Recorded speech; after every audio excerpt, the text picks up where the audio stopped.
Thank you very much there, Ben and Amy. Well, 10 minutes has never been so important, Steve. What we've seen, of course, in semi-final 1 and semi-final 2, both riders who qualified at pole position took the race victories. The rest ultimately through, as did the rest of the top 4. But it's going to be crunch time now for the grand final. Yeah, turn 1 is so tricky to get right. You know, you're looking at the gamers here, they're all thinking about their tactics. For now, they've just got to concentrate on a different type of mentality. They've got to try and keep smooth. There's no race tactics involved in qualifying. They've got to try and stay within track limits, because if they go beyond track limits, their time will be cancelled. Exactly right. Yeah, that's a very, very important point you make there, Steve. Track limits are hugely important in the race. They're hugely important, though, in qualifying. And, of course, it really will count. We should mention the fastest lap that we have seen around this Valencia circuit so far throughout the entirety of this event is a 1 minute 25.320. That came courtesy of Mandzukic, who was in group number 1 in the first semi-final.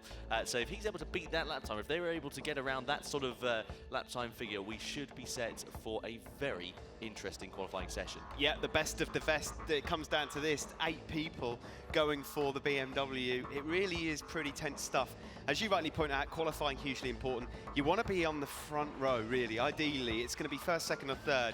That doesn't mean that you're not going to win it, because all of these guys have got here through merit. There is Mandzukic that you're looking at on screen right now, looking pretty focused, a bit of a poker face going on. We just saw Even Gamer there a moment ago. He's got his gloves on ready as well. I'm going to start calling him the mime artist, I think, going into this one. There's Trusty Vieri then, just getting himself all prepared, ready for this qualifying session. Crack the knuckles, stretch the fingers and all of that. It's important stuff. Same as what we're doing here in the commentary box, ready to bring you this next session. So, yeah, different types of focus going on. As we've said before, this is so different to just getting on a PlayStation, playing in your lounge. This is really, really big stuff. And of course, it's worth pointing out at this stage, if there's people at home watching thinking, well, I want a piece of that, we'll be back here next year and you will be able to qualify for this, and there'll be bigger and better prizes, I'm sure, on offer. Absolutely right. We should mention the grand prize, which you can now see on screen, is that thing there, a BMW M240i worth up to £50,000. That's not a bad thing to go away from a trip to Valencia with, is it? No, some of them insure to drive it, some of them not, but we'll see how that one pans out by the end of this final. Of course, qualifying coming up first. Important to point out as well, they don't get in each other's way when it comes to qualifying. They actually get the circuit to themselves, so they really can focus on what they're doing. Absolutely, yeah. It's going to be a very, very crucial 10-minute shootout for these riders, as we said. There is Luigi 48GP, that brilliant comeback he made in semi-final number 1. Hopefully he won't have to do a similar sort of thing in semi-final 2, and he'll be starting a bit further up the order. We can see the audience here in Valencia watching on in our auditorium.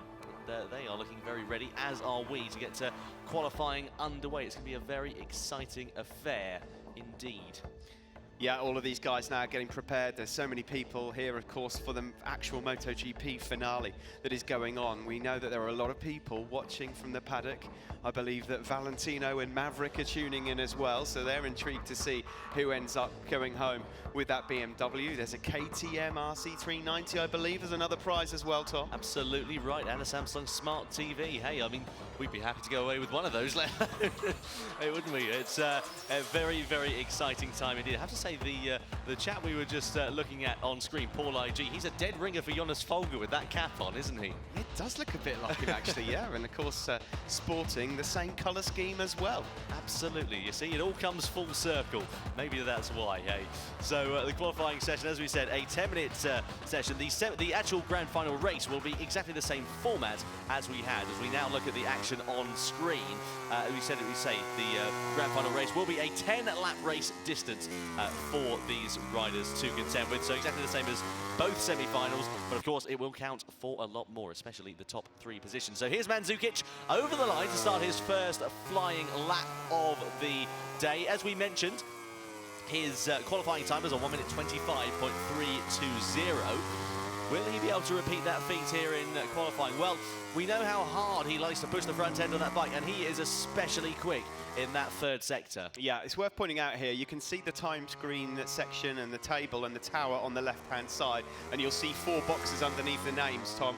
That is, of course, the sector times. Now, if they go red, then it's the quickest of anyone. Orange is personal best. It's just like what we see normally on the telly when we are watching MotoGP for real. So at the moment, of course, they're all setting the red sectors because they're waiting for them to go round for their first flying lap. Now, if they do exceed track limits in qualifying, then their lap times will disappear. However, also we should mention if they fall off, they will get automatically reset to turn number 11 and get the chance to redo their lap. It doesn't put you back at the same point on track because, of course, if there's another rider perhaps, say they fall off at turn 2, for example, there's another rider coming around, it could cause some friction and potential incidents and ruin 2 people's lap as opposed to 1.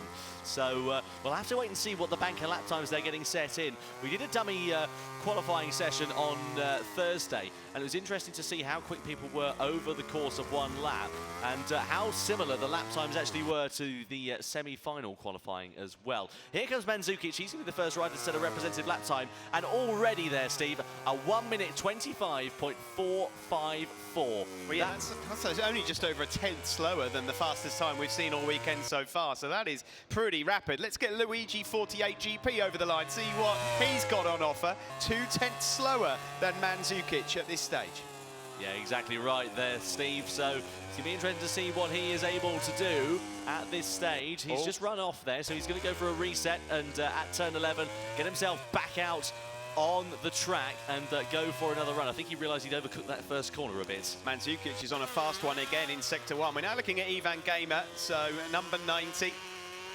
Absolutely right, Ivan Gamer with the gloves on board the Red Bull KTM Factory Racing RC16 livery, and he is just coming through the final corner now, turn number 15.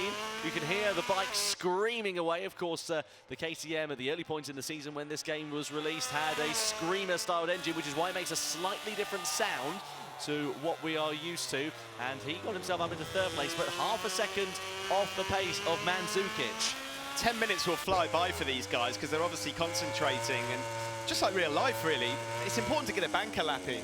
Try and get a lap in at least, because you could quite easily actually fluff every single lap, end up at the back of the grid. So get a banker lap in first, and then try and chip away at it and see where you end up. We've only got so far, Tom, 4 riders that have set times, as Timothy McGarden from Germany moves up into 3rd place and on the front row of the grid. Are we going to see something similar to Moto3 where they all set fast lap times right at the very end of the session? You never know, it could happen. There's a few riders, competitors, sorry, that are on fast laps. We're with Ivan Gamer again here.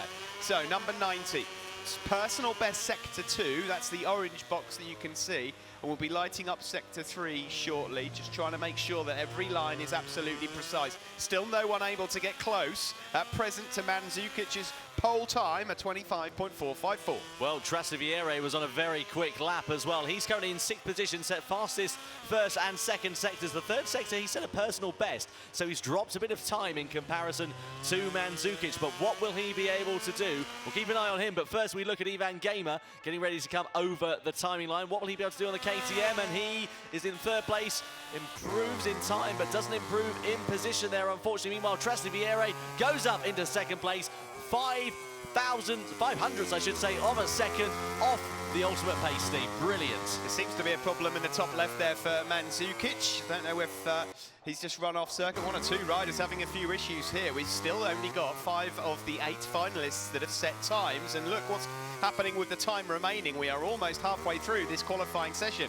They really want to pull their finger out at this particular stage. I have to say one thing that's very interesting to note as well, we can see the gamers on the left and right sides of your screen, is the controller stance. Where are they holding the controller in relation? Some are holding it further away, some are holding it a bit closer to them. Of course, it's a matter of personal preference. Likewise, some are holding it down below, some are holding it up high. Here, though, is Kyron DL49 over the timing line, the South African, who snuck through, and he has got some good pace there, Steve. Just 0.3 of a second adrift in 4th place, heading the 2nd row. 4 tenths now covering the top 7, Tom. Only 1 rider so far yet to set a time, and that is the competitor that you're looking at here, Matero 1, number 27, on a personal best lap. Just got the final corner to deal with, and with this lap, fingers crossed, Matero 1 should post his first lap time with just over 4 minutes to go. Yes, he does, and immediately is competitive up into 4th place. Brilliant stuff. Well, we should see the lap times coming down, I'm sure, over the next few minutes. Here's Paul IG on board the Tech 3 Yamaha. What can he do? Well, at the moment, he's down in 7th place, penultimate position on the grid for him. He's got some work to do, but he is still just 0.3 of a second adrift. However, Timothy McGarden is on a personal best lap, the Suzuki rider. We look at him and we ride on board with him now. Over the timeline goes the German, and he goes up into all the way of 4th position. Brilliant stuff. Meanwhile, Steve, fastest first sectors coming in for the man in 2nd place, Trastevere, and the man in 6th, Kyron DL49. Yeah, Kyron's kept himself pretty quiet so far, and we're now riding on board with Kyron, that front tyre view, and you're watching the suspension in action as well. So Kyron going through sector 2, lost a bit of time on Mandzukic, but still on a personal best. Of course, Kyron here at the moment will be looking to try and get himself onto the front row. Still lots of time for this to change. Just over 3 minutes left. You can get more than a few laps around this short Valencia circuit with that. I have to say, one of the things that I've noticed that is incredibly fascinating to see is that even Mandzukic hasn't been able to beat Mandzukic. He's still not improved on his best lap time from the start of the session. Doesn't need to at the moment. He's currently on pole position, but these things could change. Luigi 48GP is on the charge and up in both Sector 1 and Sector 2. For now, we're tracking number 49, Kyron. This lap is going away from Kyron, and we might just see a change shortly. Luigi's lost a bit of time, Tom, there in Sector 3. Yeah, personal best for the Italian on board the Suzuki X-Star machine. We ride on board now with just 2 minutes and 30 seconds of the session remaining into turn 15. The difficult left-hander getting ready to blast it onto the start-finish straight. Accelerate up to over 300 kilometers an hour. Over the line we go with Luigi 48GP. Does he improve? Well, in time, but not in position, crucially, Steve. No, unfortunately not. For now, I don't think Luigi will be too upset with a couple of minutes left. It doesn't look like, at times, Mandzukic is even playing the game up in the top left corner. Quite content, set the lap time, I'll sit back and I'll see what unfolds. Ivan Gamer comes across the line, still in 5th place at the moment, and Kyron, who's dropped all the way down, Tom, to 8th place, lighting up sectors 1 and 2. We've seen this, though, as well. I think Mandzukic's 3rd sector, though, is so strong that we won't see him going fastest overall, but we could well see him troubling the scorers on the front row of the grid. However, there's just a 1/10 of a second separating those guys. Through the right-hander we go, then into the long banking left. It tightens, it tightens, it tightens, and you go downhill as well and have to brake. It's a difficult corner, but Kyron DL not having too many problems. He has lost a bit of time in that crucial 3rd sector. Over the line we go with the Pull&Bear Aspar rider. The South African goes up into 3rd position, front row. There is now exactly a 1/4 of a second covering the 8 finalists. That is a mouth-watering prospect ahead of the final 10-lap race that will be coming up. But there's still a minute left in this qualifying session for it all to change, and someone's gone down the road there in the background. That was Timothy McGarden. It was, yeah, Timothy McGarden, who crashed out down the road. Ivan Gamer, though, meanwhile, on board the KTM machine. Where is he currently? Well, he's down in 6th place, but you can see from the red helmets on your screen, 2 red, 1 yellow, orange rather, I should say. So, personal best for him. Out of the final corner we go. Over the timing line in just a couple of moments' time. 35 seconds, so he'll get one more flying lap. Does he improve?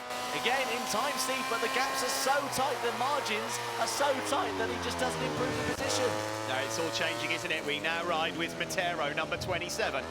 Again, it's sector 3 that they're all seeming, they just can't quite match Mandzukic through that sector 3. So that time that was set, what, the very first flying lap of the session, still holds pole position. Anybody that goes across the line after Matero here, who's actually going to just sneak one more lap in, will take the checkered flag. Could be a crucial lap there for the Spaniard as well. Let's wait and see what he's got in his arsenal. Here comes Paul IG. This will be his final flying lap. It was a personal best 3rd sector. Does he improve? No. He will start 7th quickest, 2/10 of a second adrift. I can barely believe I'm saying 2/10 of a second adrift, and he will start on row 3. That's not over yet, though. There are 3 different riders on flying laps. One of them's been cancelled, I think, because of exceeding track limit. Ivan Gamer, though, who we ride with now, is on a flyer. 6th place at present. Again, sector 3, a personal best, but not able to compete with Mandzukic. The checkered flag is out. Mandzukic Trastivieri and Matero 1, as it stands, will be your front row for the esports final. Is that about to change? Keep an eye out for this man. I was just about to say Ivan Gamer is looking very, very quick indeed. Over the timeline we go. And he doesn't improve. I don't believe it. It all went away from him in the final sector. No, that's it. Mandzukic, who was our winner in semi-final 1, is going to be on pole position. Don't say that just yet, Steve. There's a fastest third sector coming in from Matero.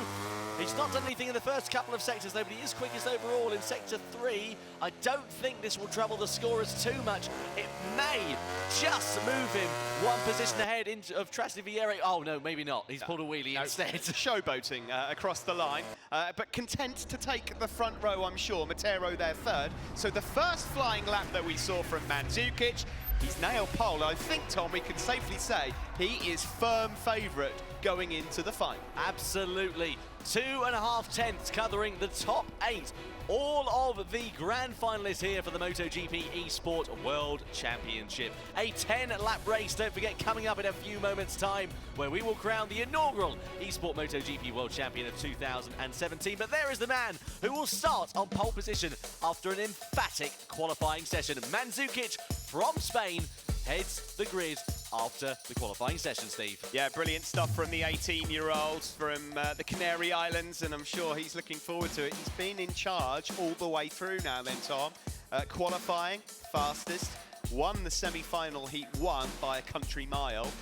It wasn't exactly clear in the qualifying session that we just saw there, but I think the pressure might just be ramping up here. Would we dare say it's his to lose? Well, it would be rude to not guess that, really, given his form as of late. I have to say, the thing that impressed me most of all from Mandzukic in that qualifying session was the fact that he set that lap time on his very first lap and then didn't improve for the remainder of the session. I can't remember the last time I saw that in MotoGP. It doesn't happen very often in any of the other classes either.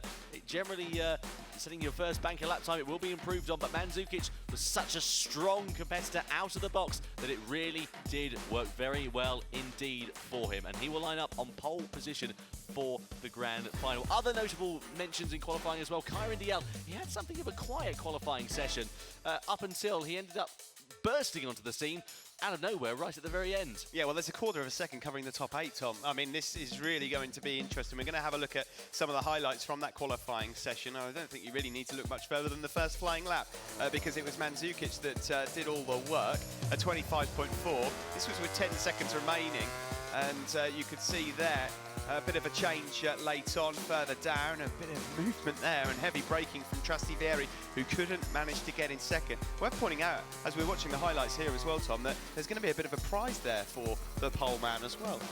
Absolutely right there, Steve. Yeah, at the moment at this stage in the race, Mandzukic was just about to come over the line and set his first flying lap, and that was the lap that decided qualifying for the Spaniard. Incredible scenes here in the MotoGP eSport World Championship. I never thought I'd see that the rider who started on pole position was his first banker lap, but there we are, prepared to be surprised and happy to be surprised as well. So some brilliant stuff here in the MotoGP eSport qualifying session. Loads and loads of stuff to come for you as well.